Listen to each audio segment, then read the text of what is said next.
Hi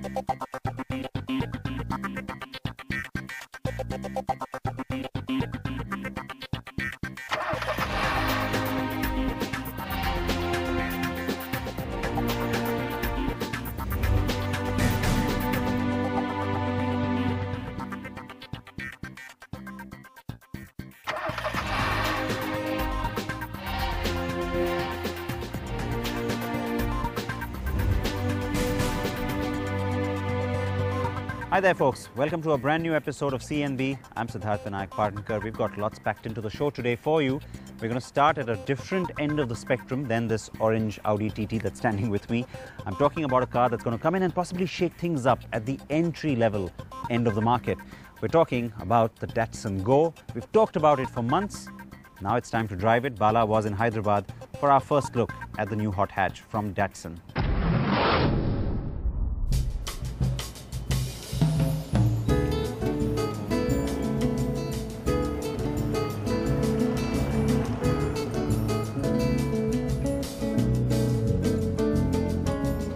Now we've been waiting quite a while, actually a very long time to get behind the wheel of the Datsun Go. Having brought you so many exclusive peeks here at NDTV in terms of understanding the design language of the car ever since the journey started, to what the engine will feel like, also what the interiors will look like.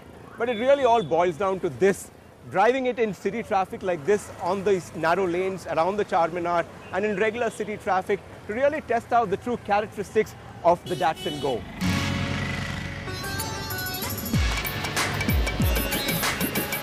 So here we are in Hyderabad's narrow lanes, navigating around the Charminar and through the bustling city traffic to really test the true characteristics of the Go. What made this drive special was that we were the first ever journalists in the world, yes, in the world, to drive the Datsun Go. It was actually a bit surprising to see the kind of attention the car was getting on the Hyderabad roads. And that includes a police officer who hailed us down to get booking details for the car. Well, they don't say it's a small car obsessed market with a shrewd value conscious buyer for nothing, right? One of the key mandates that Datsun designers got for the Go was to make this an attractive car that doesn't look entry level or cheap in any way, despite its expected sub 4 lakh rupee pricing. The car is ample looking, with enough detail in the metal to create a premium impression. The signature Datsun grille, which will be common to the entire future lineup too, with its chrome edge, adds to the appeal. But then these are things we've showed you before. Let's tell you more about the drive.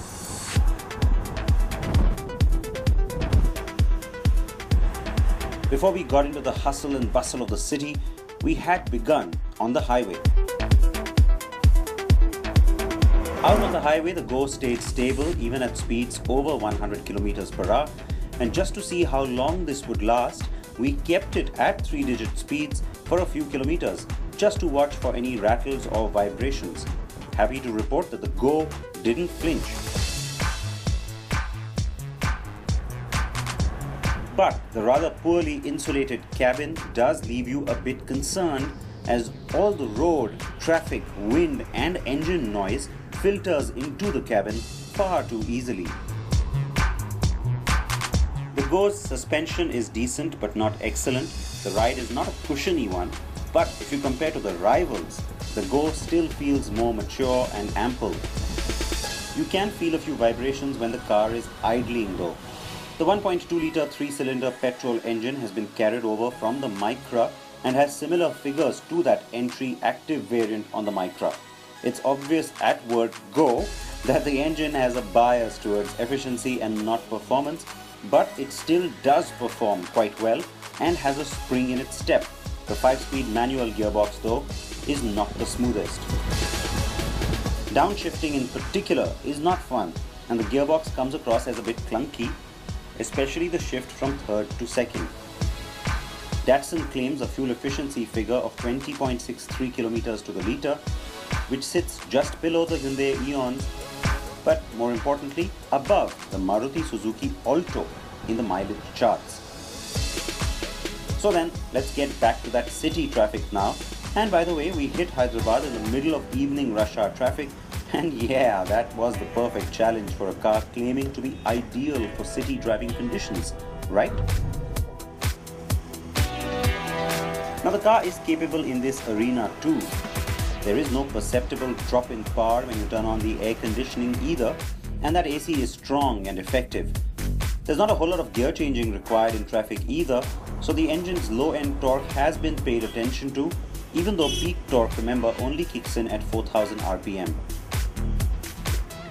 The steering is smooth and the 4.6 meter turning radius is also an asset.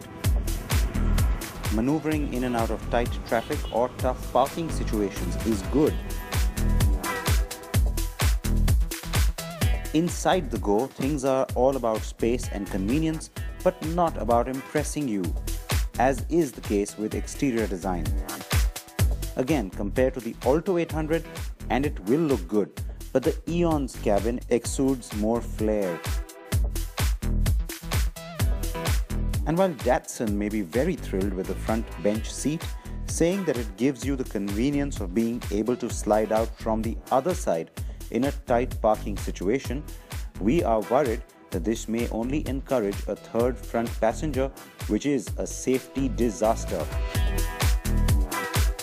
The seats are thin and not too firm, but comfortable in both the front and the rear.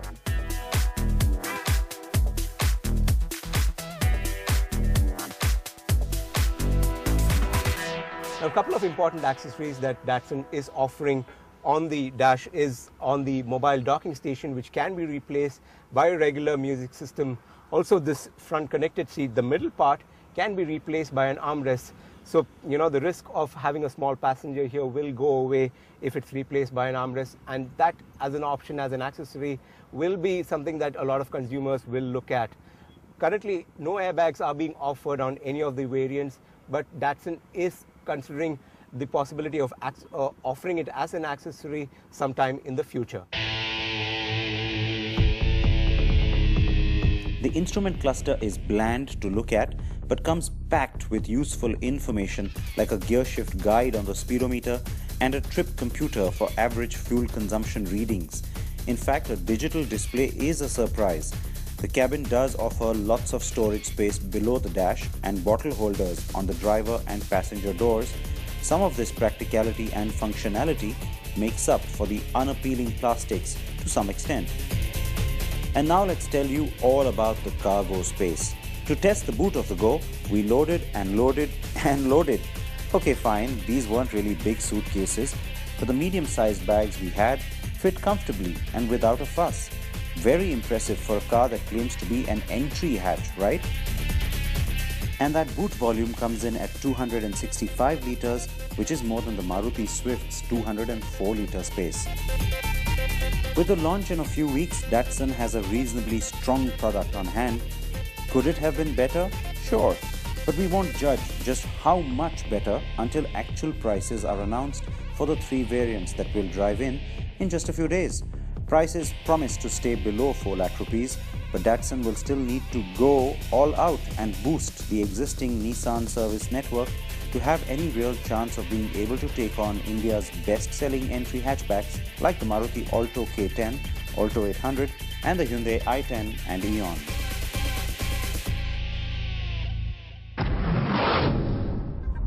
It is now time for us to slip into a very short break. Back with lots more.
Welcome back to CNB. Now, a few embellishments on the outside and a nice swanky looking interior tells you that this is a little extra special, this TT.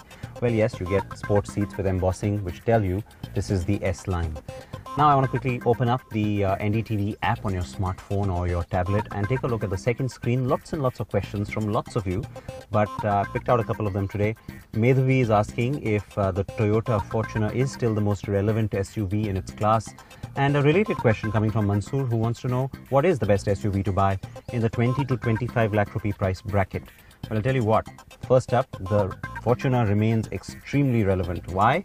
It's the benchmark of that space. It's reasonable to maintain, it's very easy to drive and get used to, and it's reasonable value for money. It has become a little bit pricey of late with some of the price increases, but it is definitely the benchmark in that space. And if you want to go a little bit pricey though, you can take a look at a car that screams a little bit louder. That's the new generation of the Santa Fe from Hyundai. Other cars like, the Chevy Captiva have become a little bit irrelevant.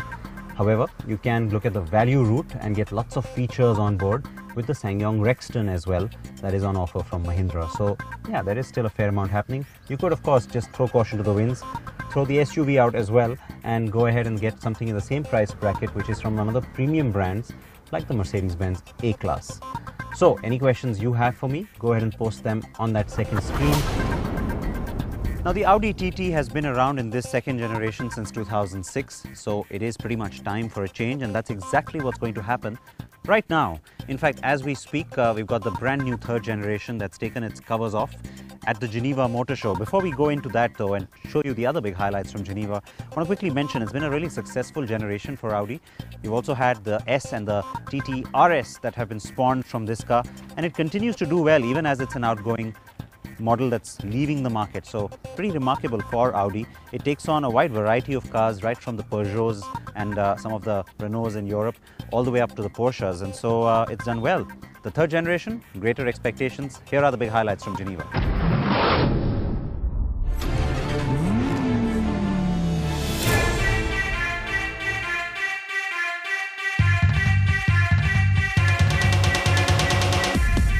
The annual Geneva Motor Show always kicks off the European presentations for the year in style. It's no different this year, as we've had a slew of launches and unveils to take you through. Let's start with the showstoppers from the salon, shall we? The new third generation Audi TT is looking good, though the design isn't a huge jump. This MQB based TT has been unveiled with 2 petrol and 1 diesel option. Audi also showed off its scorching hot hatch, the S1 and the S3 as well.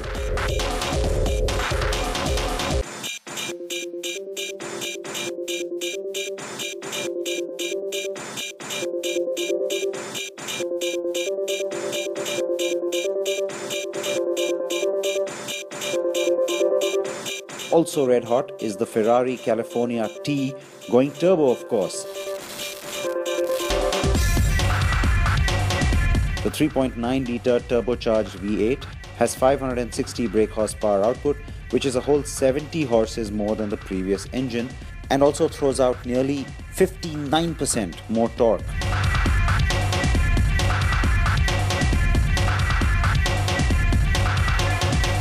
Sister company Maserati has showed the Alfieri, possibly the hottest car at the show. The coupe concept shows the direction Maserati design is going in, and yes, it's stunning, isn't it? Under the hood is a 460 bhp V8. Rival Lamborghini unveiled its Gallardo successor, the Huracan. Powered by a 610 bhp V10 motor, this one looks set to blitz the sales charts too. We could be looking at the most successful Lamborghini yet, and beating the Gallardo's success will not be easy.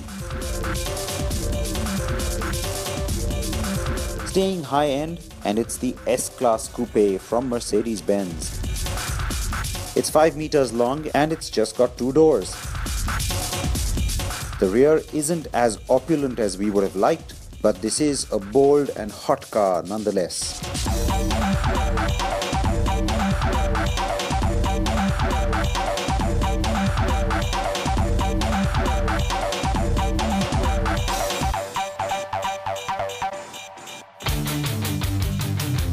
Jaguar had news that had us enthralled.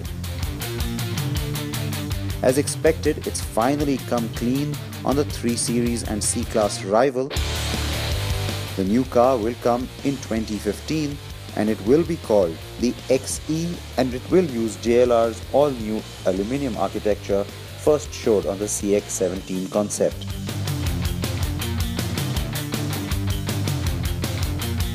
Jaguar also showed off the 542 bhp XF-RS Sport Brake.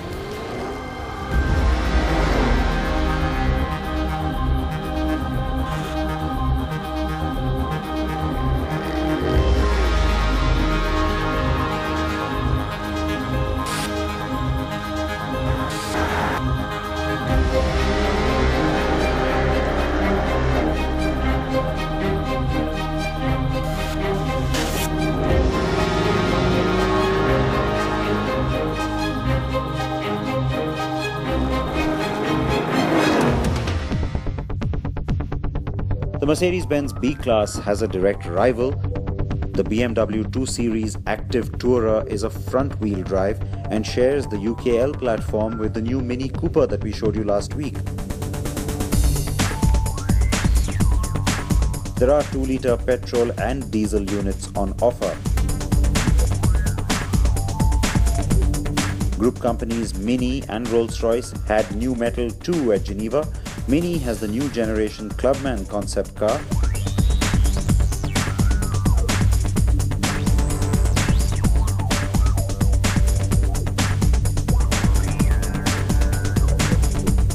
While Rolls-Royce has updated its smaller car, the Ghost Series 2 debuted at Geneva, complete with new daytime running LEDs and an updated interior.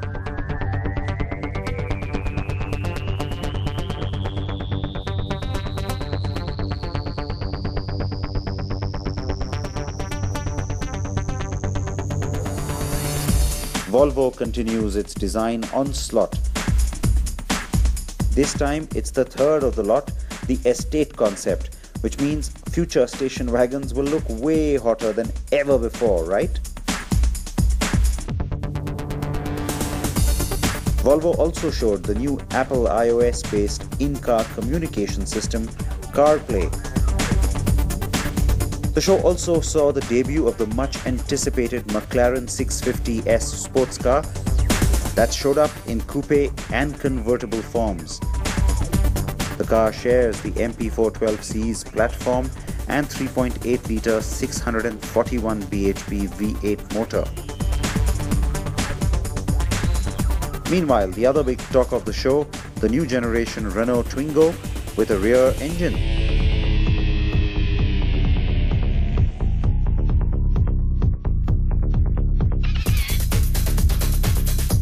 SsangYong showed its 7-seater XLV concept, which will make it to a production version soon on a new platform that will eventually be shared by Mahindra.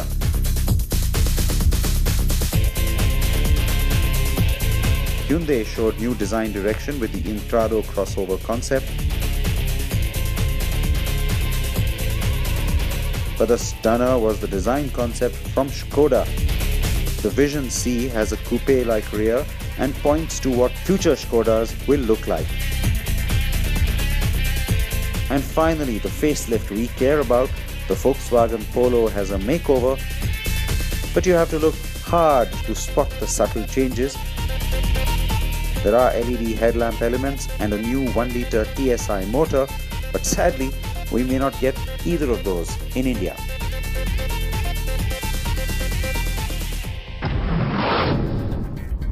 Alright folks, that's pretty much a wrap here on CNB. I hope you enjoyed the program today. React to it. Please go ahead and tell me what you'd like to see on the program as well. On that note, I'm going to say goodbye. Please wear your seatbelts. Please wear your helmets if you are on a two-wheeler, and don't use your cell phone when you're driving.